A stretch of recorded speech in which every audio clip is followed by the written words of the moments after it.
Okay guys, check this out. So this is the UniFi Travel Router. Probably one of the most useless but also coolest pieces of technology that I've tinkered around with in a really long time.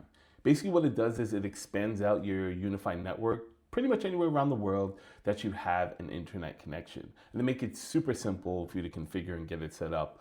Once you've adopted it to your UniFi network, after a couple of clicks, you've got it automatically connected and you don't have to do any extra configurations, firewall rules, network ACLs, etc. I see this probably more targeted towards enthusiasts, home labbers, and IT departments that manage networking, and they want to provide maybe a more physical way for their employees to access their secure network. It features two Ethernet ports for the front. One's going to be for WAN and one's going to be for LAN.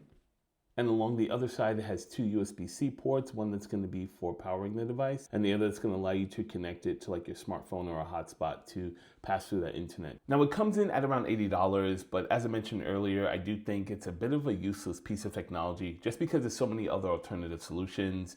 You got software-defined solutions such as a regular old VPN server or Tailscale that's going to allow you to connect to your network from pretty much anywhere you have an internet connection as well. And then there's also alternative hardware solutions such as this travel router from GL.iNet that do pretty much the exact same thing with much more features at a much cheaper cost. But both of those alternative solutions require a lot more configuration and setup, so one could argue that the UniFi device is just really simple. Now, as for me, I'll be using my UniFi travel router on a couple of work trips that I have coming up just because it's going to provide a really simplistic way for me to connect all the devices I travel with, easily connected to hotel and airport Wi-Fi, while I also can feel somewhat secure that it's running through a VPN tunnel.